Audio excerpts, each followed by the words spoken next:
The explosion in automation and the sort of imagined mastery of the physical environment that we have in the sort of materialist legacy thinking was driven by fossil fuels and hydrocarbon energy.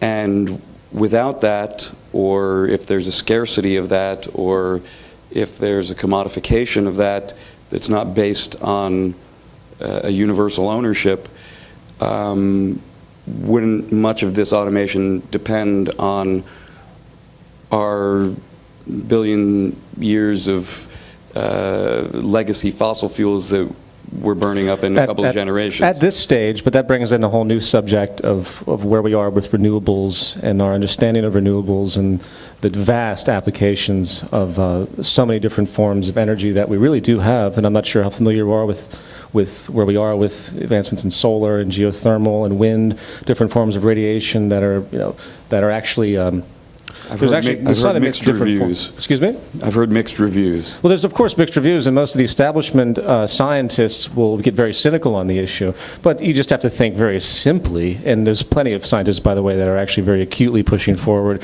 without the inhibitions of most of these market. I mean, the reason they push nuclear and what's the other traditionalist establishment alternative they have right now? Well, or what's the big one though?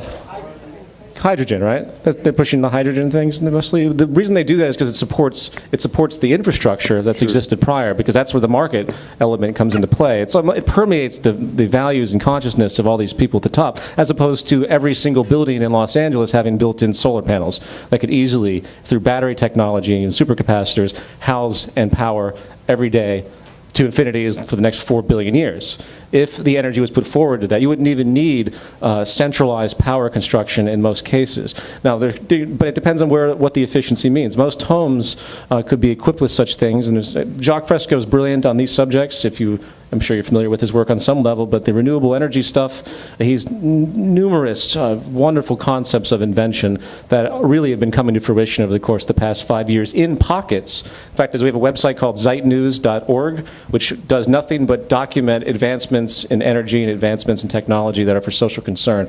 There is, I can say definitively, no energy problem. We are energy, everything is energy. We are simply locked into this distorted paradigm that's been using hydrocarbons for so long and an infrastructure that supports a market system. If we went into objective energy usage in the renewable sense, meaning we just did whatever was right, whatever made sense, as opposed to what we needed to make money, then for one, there wouldn't be an energy market. It would all be localized. And you wouldn't have the massive multi-trillion-dollar energy institution that you have now. And that's really what the barrier is. So back to your original point, automation can be powered. Just like when we send spaceships into space, they're all solar powered. Once they get in there, these things are there, and they've been there for a long time. And between battery technology, supercapacitors, and the very fact that everything is related to the sun one way or another, all of our forms of energy are derived from the sun one way or another. You just have to put this into perspective. As long as the sun is there, we're doing fine, and there's a massive abundance, I can assure you. So I have no problems with the nature of automation. Frankly, I think solar power and geothermal will be the dominant energy sources in the future. Run into supercapacitors, which create redundancy almost to infinity, probably, based on how it develops. Finally, there's a question that has less to do with logic and logistics, or maybe it does have a lot to do with logic and the capacity for discerning logic versus sophistry and pulling people into a higher level paradigm. You said that people often are blocked when you can't use logic on somebody, and when they haven't studied propositional logic and got a degree in philosophy. How do you change their emotional mind? I think, and I'm sorry to hog the questions here. I have a tendency to do this, so after this, I'm going to let everyone answer questions first. What I would say is, Well, for example, the Zeitgeist Media Festival that we're intending, a lot of people say, well, what's that about? You guys, well, it just sounds like some party or something. Actually, no. Art has, like the Renaissance, art has always been the initiator in my mind, in my history actually. It could be subject to interpretation, but if you really look back at history, the initiators of new paradigms of thought have always come from a more of artistic standpoint. They haven't been rigid academics or scientists in a very, there's an overflow of ambition and speculation and basically everything that defines the sort of experimental nature of art. And why my film series is very gestural, if you've seen any of them, there's always a heavy pocket of gestural stuff associated. It's because you're trying to break that hardening that people have. And the media festival, as opposed to, say, Zeitgeist Day. Zeitgeist Day is a straight intellectual event, similar to this, but it's very long, and it uses multiple speakers, and it's very intense. The media festival is saying, okay, let's try to get under people's skin with the sense of values that are associated with the intellectual stuff that we talk about. So the people that we feature have a social context. So when people experience this and they come out of it, I hate to use the word brainwashing, but all of us are brainwashed one way or another. So it's a false term in and of itself because we can't possibly exist in any thought process without the influence of others and the kind of reciprocal reinforcement that makes it viable to us over time, such as trying to talk to somebody that's really indoctrinated into religion. It doesn't matter how much logic you pull out. They just believe what they believe, and they've established, usually pre-established, methods of defense against anything that challenges them. And the core element of most religious philosophy is, oh, if you question your religion, it's a sin. So boom, they got you right there. You can't even question it. So, but that's the way most people think in the economic sphere. They have a framework of, they question outside of it, suddenly you become a fringe, you become a conspiracy theorist, or you become something that is not acceptable socially, and that's what keeps people inhibited. It's really the external view of them. Like, oh, if I change my mind on something, I might be seen as somebody who isn't centered or really understanding the world around me, so I can't possibly change my mind, the ego thing, you know. So these are the things we have to overcome, and I don't claim to have some universal application or approach to this, but I know that art, to me, is critical for human evolution, for that experimental element of it, and really scientific ingenuity has always been an art form, you know. It's always been this experiment of ingenuity. So I think the people, as time moves forward, that are so hardened will first hopefully be affected by the breakdown that's occurring that will challenge them, because most of their values, I think, will be challenged as this continues. They will hopefully identify with some elements that will resonate. You know, for example, no one likes to see people suffer, at least I don't think most people do. It's not inherent to the condition. We have these empathetic qualities. And then there is the... Then there's the mass appeal. And this is where the Zeitgeist Movement hopefully can manifest manifest a mass large enough where people feel comfortable identifying with something that they prior might have felt was too radical for their association or made them seem obtuse in their inner circle. You know what I mean? Because there is a sheepish quality to human behavior. If all of us started running really fast this way, many of you would react and instinctually to want to run with us. This is the way the sort of social organism works, and that that's used for manipulation. I mean, obviously, look at the abuse of major events. Throughout the course of history, how wars are engineered, lots of things about creating psychological pressures that create that sheepish mass appeal. And that can be worked in a negative sense, or it can be worked in a positive sense. You would hope that people would have the internal integrity to exist on their own objectively, but that doesn't work that way. So there is a strategy, and it's intrinsically manipulative, just like any type of conversation is.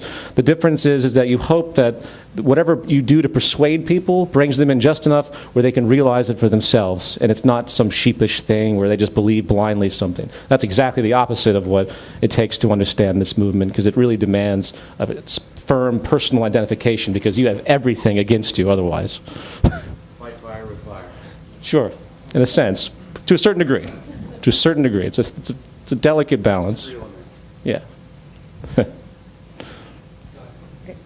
Hi, Peter, I just want to say I love your movies. I've seen them all and several times, and they're just awesome. My question has to do more with, I guess, what this movement is proposing. And my understanding, based on the movie, was it reminded me of like a communism, that kind of idea. And what I'm kind of asking is because I grew up in a communist country. It was called Czechoslovakia. And so we were all supposed to be equal and sharing everything, and it was supposed to be all great, and it wasn't. Obviously, it didn't work. And so I was just wondering, like, why do you think that what you're proposing, how is that going to be different? Because, you know, that was kind of tried and it failed, and so I was kind of just wondering. Okay, I'll let others answer this too, but I'll just say that those models that existed prior, they never had a relationship to something physical.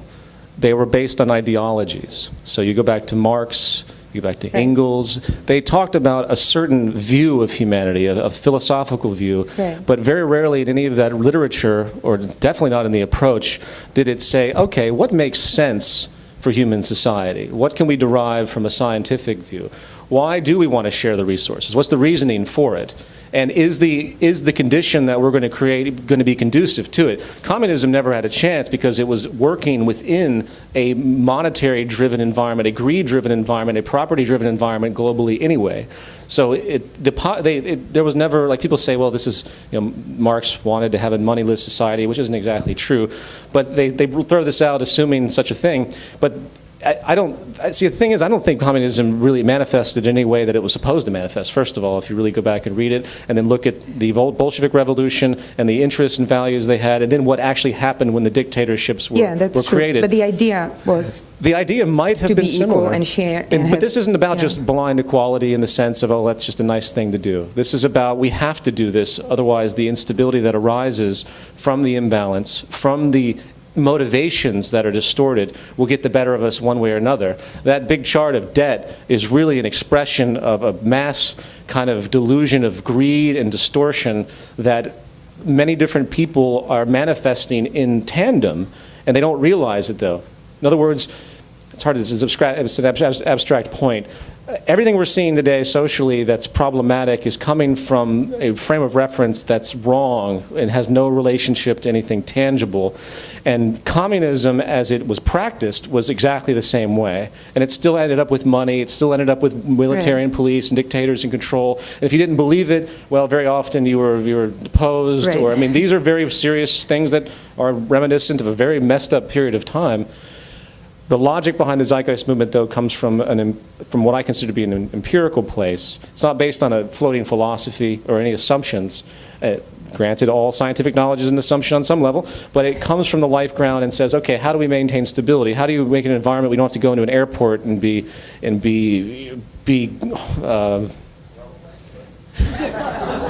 groped, molested, exactly. What does it mean to have security? And on the fundamental level, specific to your point, is the equality notion really is a sustainability notion, but it has to be true equality.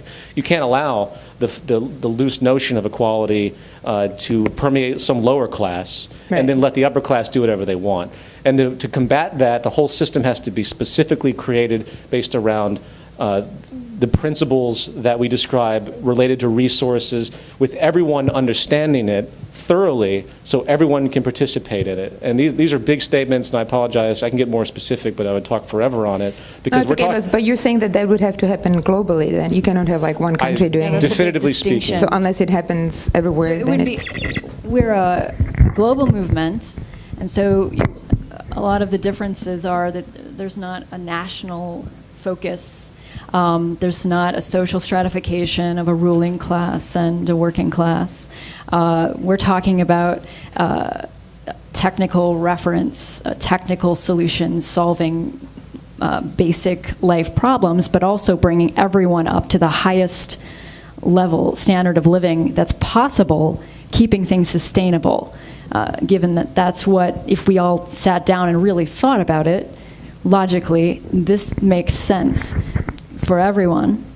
And then there's the property issue. Okay, communism always had, oh, there's no property. You know, that was the staple. No one really ever asked, what's that? Everything belonged to everybody, supposedly. Sure. Yeah. But no one ever asked why, in the sense of, what does that mean? If you come from an environmental standpoint, you say, okay, is it really smart environmentally on a finite planet with finite resources for every single human being to own an automobile they drive maybe 10% a day at the most?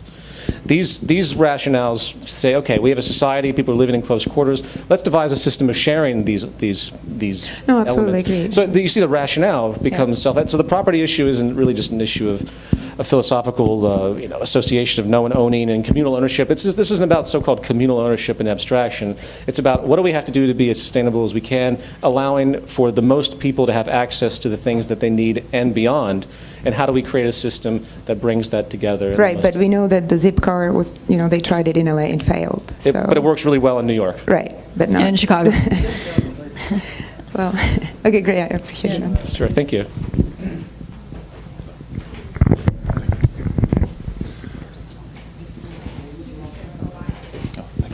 Hi everyone, how are you? Good.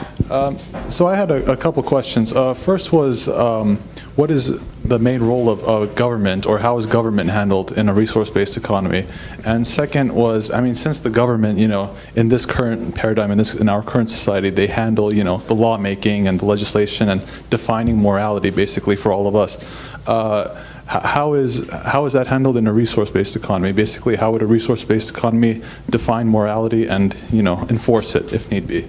Natural law. That's what the basis of it is. That natural law would be what we all have in common, that as opposed to one imposed on us by a governmental system. Or I would say that you arrive at the morality, or what I'd put it more specifically as values. Mm-hmm. You'd arrive at your values from something tangible as opposed to something that's just traditionally presented to you. See, people value a lot of strange things in our culture, from religion to patriotism, to their leaders, and to a lot of strange things like fascination with the celebrities. And there's all these things that have been imposed on people that create that gesture, that reinforce itself. Government is a huge concept, though. Government, as we have a lot of treatment on this, and it's something that's difficult for me to describe in a singular way. But what you want is a systems approach to Earth management, where government actually doesn't exist in any realm that we think of today. You have, what is really the facilitation of government really at its core, if you were to remove all the layers of nonsense, all the wars, all the things that are brought out of. Yeah, deciding who gets what. Right? It's economics. Government is really should be the management of an economy and nothing more. But what we're dealing with is we're coming out of a history of dynasties and emperors, and our system today is just an echo of those early basically feudalistic type of stratified systems. So to get over that hurdle is an extremely huge thing because of the values that are ingrained to that, and then the people that do follow leaders and expect that. But to say it definitively, a resource-based economic model is simply about resource managing and making available what we can in the broadest, most sustainable way possible. And if any of us were in government, so to speak, which would probably be interdisciplinary teams working with automated systems, because it's like a military operation. That's a great way, as weird as it sounds. Imagine if you took the Pentagon with all of its insane technology and artificial intelligence, decision-making programs they use for combat, and you switched all of that around to resource management and taking care of the planet and figuring out strategies to provide for the entire human population. That's really what the government of the future would be. But I mean, as far as like laws go, and justice system and all that, the goal is would it be like more like an anarchy type system? No, because you'd have the system arranged. The rules of the system become self-evident based on the approach. So if everyone in the society has to accept the basic premise of the system, they have to realize the natural law referent. They have to understand that it makes sense for them to share their resources. They have to realize that they need to be sustainable and not, just waste. I mean, these are values that most of us have anyway, but they're contrary to what the system supports.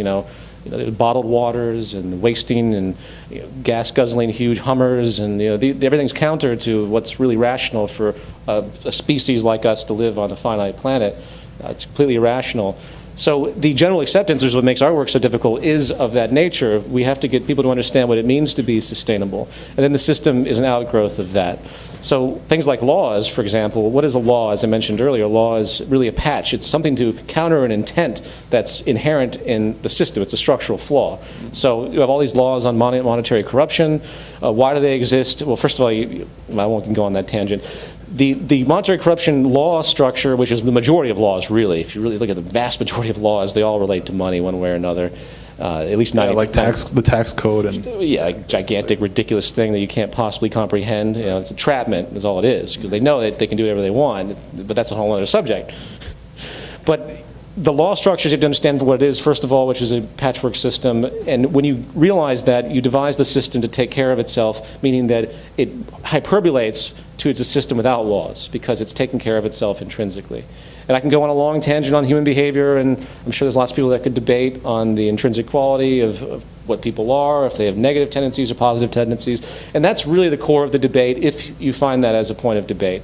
But everything else, in all things being equal as far as conditioning, you see my point. The system, if it's designed correctly, doesn't need laws.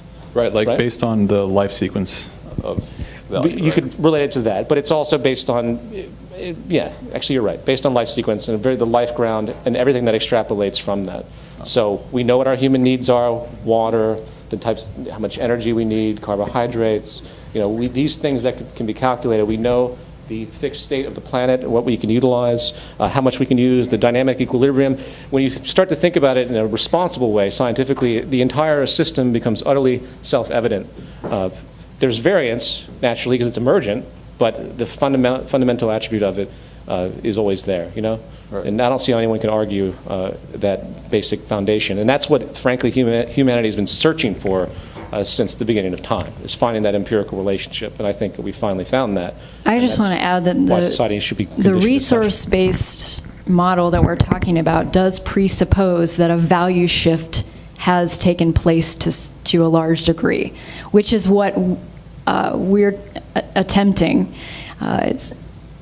We call it an evolution versus a revolution, but it is a paradigm shift that's needed, because this is something that is not to be forced on anyone. That wouldn't even maintain itself.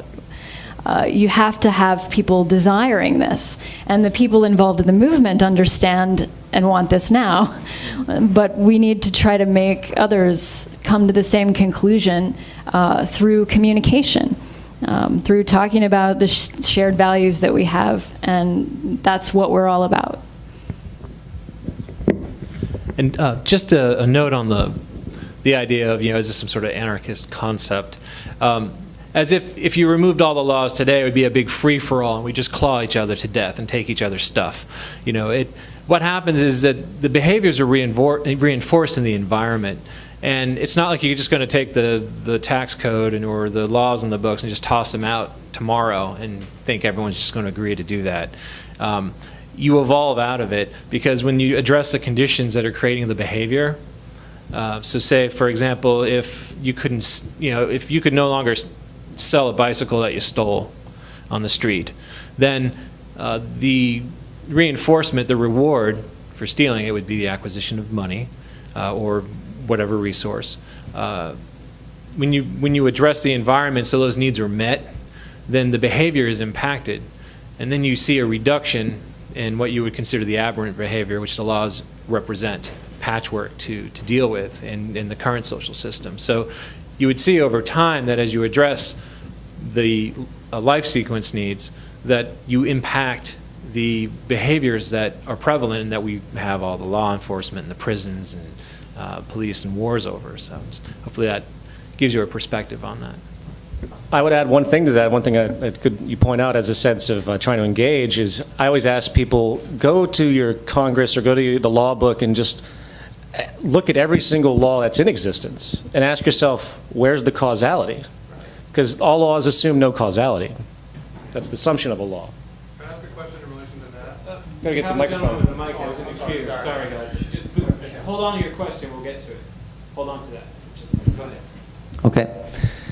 This question is mainly for you, Peter, because I've heard you say something to the effect of that all acts of commerce are inherently corrupt. Right. Okay. And given that we currently live in a monetary market system, and I'm a big supporter of the Zeitgeist Movement. I share about it with people, and I'm totally on board with the possibility of it. And we live in a monetary market system now, and I have goals to be, successful in this system. And Right. I've read or I'm reading, Think and Grow Rich and done Tony Robbins, and they talk a lot about, the mindset of success and all that. So I'm trying to kind of be dual-minded of having all the empowering context around my entrepreneurial goals while at the same time having the awareness of the, what you said of the all acts of commerce are inherently corrupt. So I'm trying to kind of be empowered with my goals in the environment in the system that I'm in and we're all in now, while still being aware. And I think his name is Joel, was it? Or, Joe, sorry.